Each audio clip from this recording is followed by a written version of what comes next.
All right, guys, welcome back to another video. Today I'm going to be demoing my new product that I just developed. This is Draft Lines version 1. As you can see, basically what it allows you to do is add lines and perspective lines onto any object, and it looks really good. Right now, it's fully customizable. It utilizes geometry nodes and the regular shader editor, and I have quite a few examples set up for us that I want to showcase here. So I'm going to go ahead and go through each one and kind of talk about some of the settings we can change, how you can import your own models and utilize this shader to your advantage. So right now, this first model I want to go over is just a building. So this is, I'm going to go ahead into solid mode here for you guys. This is just a standard building. I'm going to turn on my random objects and cavity so you guys can see this. There we go, cavity. As you can see, there's not much geometry to it. Now, this shader works best with objects that have straight lines, but it does also work with objects that have curved lines as well. Not as well, but it does work. So basically the way it works is on the right-hand side, you guys can see we have a fully customizable panel over here with a ton of options. Now, the way this is going to work is you're first going to start off by thinking, okay, do I want X, Y, and Z lines on my object? Let's say you don't like these vertical lines. Well, you can simply turn them off with a checkbox. And I set all this up so that it's fully customizable. Maybe you only want the vertical lines. Well, in that case, I'm going to turn my Y lines off, my X lines off, and I'm just going to go with these vertical lines. You'll also notice there's sort of a bounding box going on here. The way that works is if we scroll down, you'll see it says bounding lines. I'm going to simply turn that off. Now you can check that back on and you can adjust the length of these. As you can see in real time, I can adjust the length of these, and you can kind of get a varied effect depending on what you're going for. So if you want your object to look like it's contained in another box, you can adjust the length of these lines, or you can simply turn them on or off. So this is fully customizable here.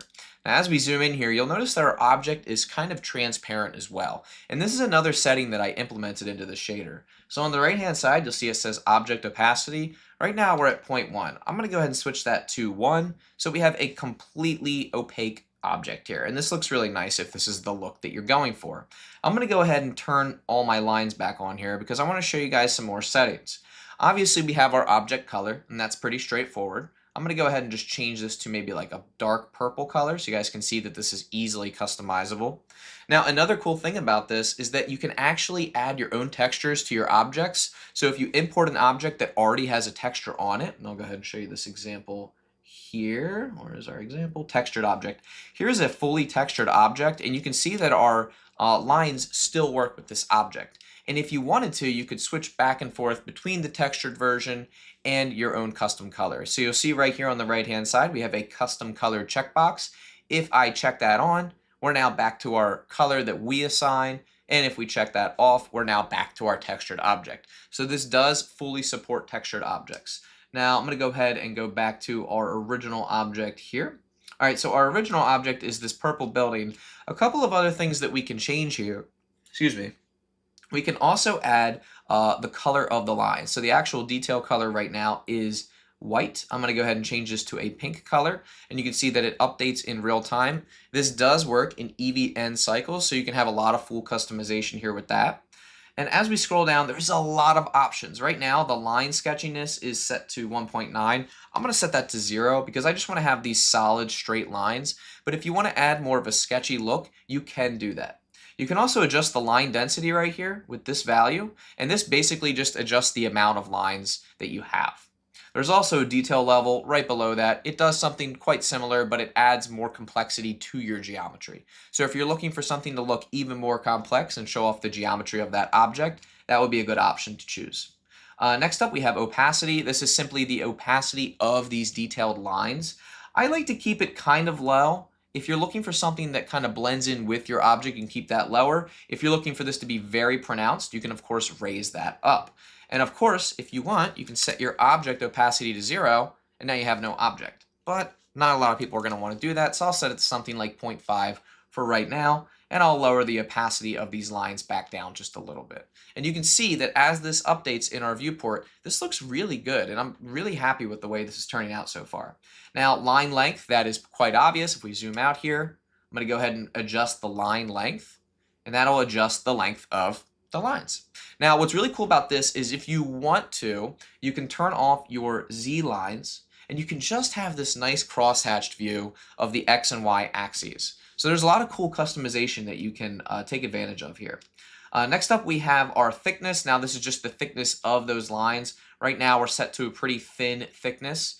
So what I'm going to do is I'm going to raise this thickness up, and you'll see now we have much thicker lines, but it gets a little complex. So I'm going to go ahead and lower this detail level down to 2, and I'm going to go ahead and lower the density of these lines as well. Now you can see we have something that's a little bit more readable that still looks pretty good. Me personally, if I was choosing these colors out, I would choose a nice solid blue with an opacity of 0.7, and for the detail lines, I'd probably choose a lighter blue. I just think this looks really nice, and it reminds me of that classic blueprint style. So again, this is fully customizable. Now, a couple of people in the comments as we stream this on Instagram were asking about different objects, so I just want to go ahead and showcase a couple of different objects that I have set up here in my template file. Now, obviously, we have this classic cube right here, and it follows the lines quite well. But I also have this pencil drawing effect that I wanted to go over. Now, again, this is where we adjust colors and we can get any effect we want. Now, I was able to also integrate angled lines into our object here. So as you can see, the lines are going to go ahead and follow this angle, not just those up, down, and across XYZ angles. So I'm going to go ahead and delete that. I'm going to click on one of these prisms. Okay, and I just want to zoom in and really showcase, what this looks like. You can see that as I focus on just this object, we have these really nice lines kind of coming through here. Now, the angled lines are a separate entity than the straightforward XYZ lines. You can see that we can check these on and off if we choose to do so. So if we do have more complex objects that don't have that really symmetrical feel, we can still achieve this line work using this. And we also have the length of those lines right here that we can adjust as well. So if you do have an object that has these angles, you can easily achieve really cool looking renders regardless. And one of the prime examples of this, and this one's really fun, is this this diamond here, or this kind of gemstone.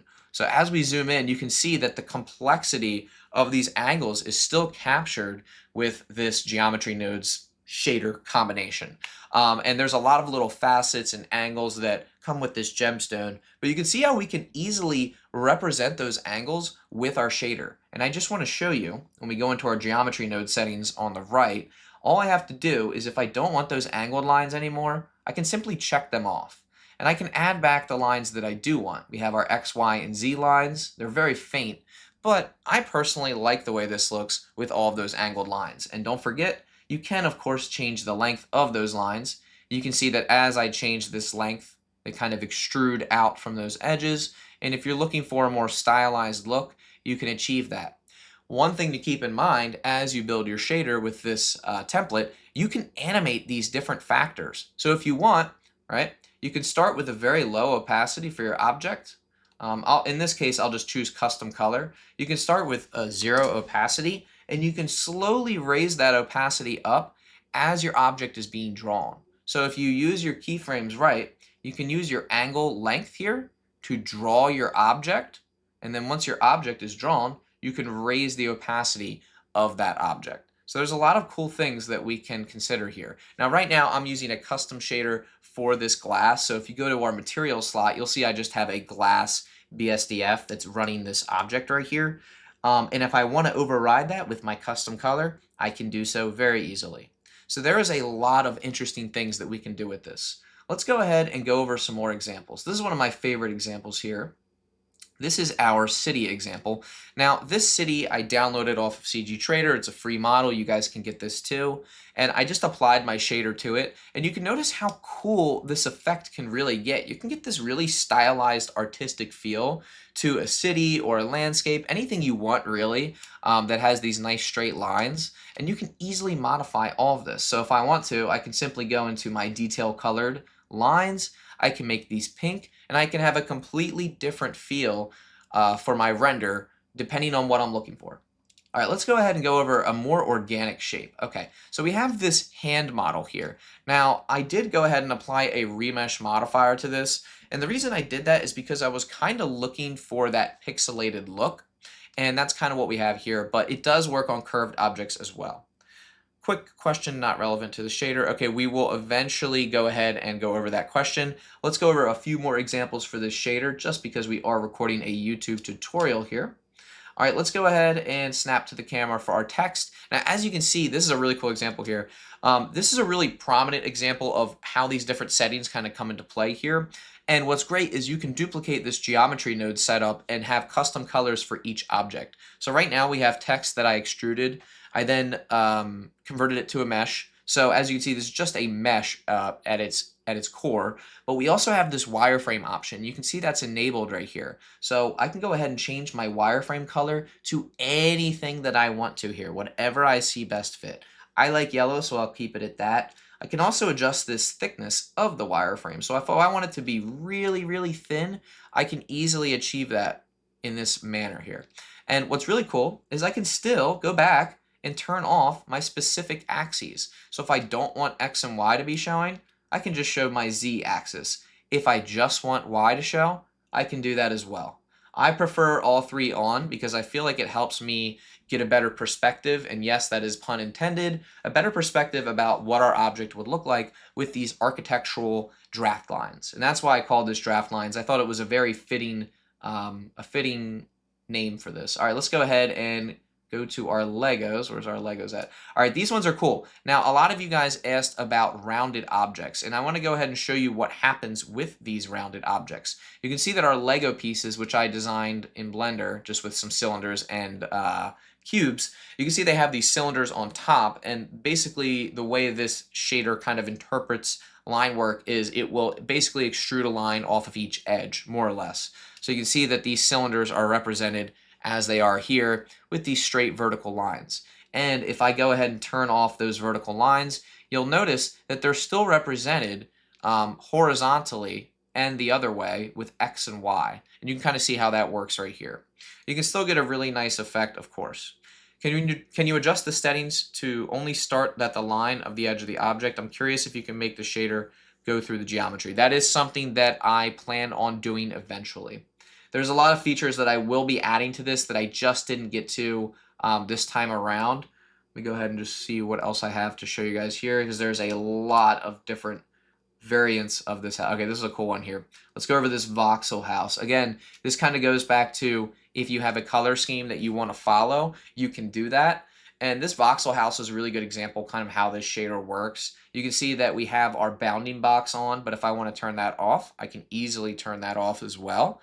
And there's just so many different things that we can do with this. One of my favorite things to do is if we go into our pencil drawing area here, I'm going to snap to my camera. I just love that I can easily make a new object. So I could just duplicate this cube, right? Let me go ahead and turn some of these objects off and then delete a couple of these. So here's what's really cool. Let's say I have this cube right here. I'm just going to hide everything else. All right, let's just say I have just this cube, okay? And I go ahead and duplicate it.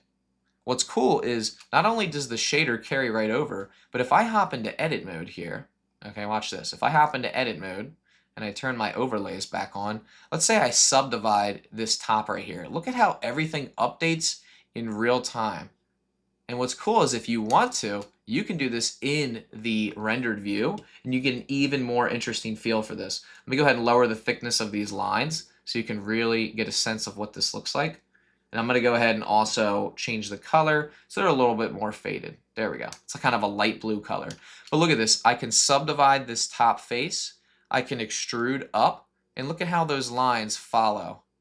It's just so cool. I'm going to go ahead and turn the Z lines off so you can really kind of see this perspective here. It just looks so good. And again, this does work with the angled lines. I'll turn on my angled lines. Let's go ahead and turn Z back on. Now, if I take this edge right here, okay, oops, and I bring it down, you can see how my angled lines follow as well. Now, you'll notice they're pink, and that's because I set them to pink. So if I want them to be green, they can be green. And you just have this full customization. You can do basically whatever you want. And then, of course, the length of these lines you can adjust as well. I'm going to go ahead and really shorten these up. I'm going to shorten everything up here like that. And now you can really see kind of how this shader works. It is just so much fun to play with. I really want you guys to have fun with this. A lot of people that are concerned about kind of how their PC is going to run, actually, your PC can run this very well. Right now I'm in Cycles. This runs in Eevee as well. Just make sure you have alpha hashed enabled and you should be good to go. Yeah, there was a lot of nodes that it took to accomplish this, but I am just so happy with the result. Again, this is just kind of the prime example of what you're getting here. Fully customizable. Yeah, I can see I have some depth of field enabled here, but I just loved creating this. It was just so much fun. And I really wanted something where people could easily customize it. So that's why I created this. This is kind of how the shader works. If you guys have any questions, comments, or concerns, reach out to me. One of the major things to think about when you import your models is you want to make sure that you apply your scale. So I'm just going to quickly go over how it works if you import your model, because I forgot to do that earlier and I apologize. I'm going to make a new collection. I'm just going to call it import example. All right. I'm going to go to file, import OBJ, wavefront or OBJ. I'll go to my downloads and actually I'll go to my desktop and I'll just find one. Here we go. Modern house. All right. So I'm just going to go ahead and import this modern house. And where is our modern house? And it's nowhere to be found. So let me go ahead and make sure I'm on my collection. I will go ahead and import my object file. For this example, I'm just going to do the voxel house. And it's nowhere to be found. Why?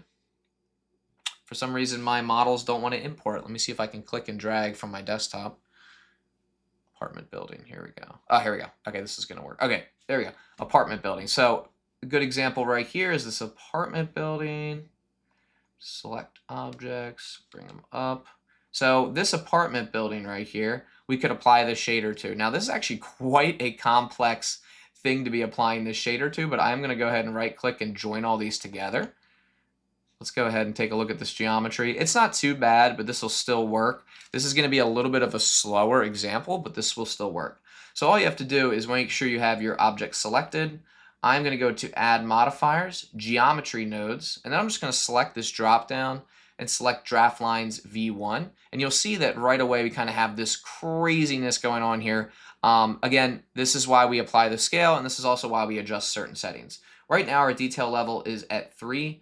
And our line density is -0.2. I'm going to set the line density to -30, so we have a little bit of less of a density. I'm also going to go to Object, Apply Scale, and then I'm going to adjust my line length as well. And you can see that as I adjust my line length, we still get kind of some good details here. Let's go ahead and take a look at what this looks like. Now right now our detail color is set to black or like a gray, so I'm going to set this to like a nice white color. And then for our object opacity, I'll keep that at 0.5. And I'll just add a plane underneath of everything and scale that up. Now I really like to use background colors when I create these renders. So I'm just going to use a nice dark blue to contrast with everything. I'm going to bring it right up under our model here. And you can see already this looks like an architectural drawing. It just looks really good. I'm going to go ahead and mess around with the settings and the detail level. For the opacity, I'm going to do -0.3 or so. Maybe bring it down just a little bit. There we go. That's starting to look really good. And you can see how we can easily adjust all of these things. I'm going to keep wireframe off because I just think this has enough detail as is. And this just already looks so good. Like there's really not much I need to do here. I'm going to raise this random value. And what that does, it kind of gives us this staggered look so that not all the lines are the same length. So I'm going to go ahead and raise this random value a bit more. And then I'm just going to drop down this line length a little bit. So now we kind of get this really hand-sketched feel. And then if you really want to bump up that hand-sketched feel, you can simply adjust the line sketchiness, and you can kind of see how now we have this sketchy feel. You can kind of see it really good up here. And this looks really good. Next thing to do would be to set up your camera angle, render this out, and that's pretty much it. That's how you apply the shader to any object that you import. Again, just File, Import, and then go up to your modifiers and add this geometry node setup. And don't forget, if you don't want to use the custom color, you don't have to. You can uncheck that. You can go down to your materials. I'm just going to get rid of all these slots. Make a completely new material, and you can make it whatever you want. You can make it metallic, low roughness, totally up to you guys. Whatever you want to do. You can make it glass. That's fine too. If you're looking for that really super transparent look, that's totally up to you guys. And what you could do is you could make your IOR 1.1, and this doesn't look great, but you can mess around with the roughness here, and you can get this really nice transparent look with any type of glass shader that you want to. So if you're looking for something like that, pretty easy to do. That's pretty much it, guys. I could really go over 1,010,000 demos about this product, but I am just so happy with where it's at right now, so I'm ready to launch it. And as of this recording, it's actually not launched yet, so hopefully by the time I upload this, it will be live on Gumroad and Blender Market, available for you guys to download. Have so much fun with the demo file. Let me know if you guys have any questions, and I will see you guys in the next tutorial or the next demo.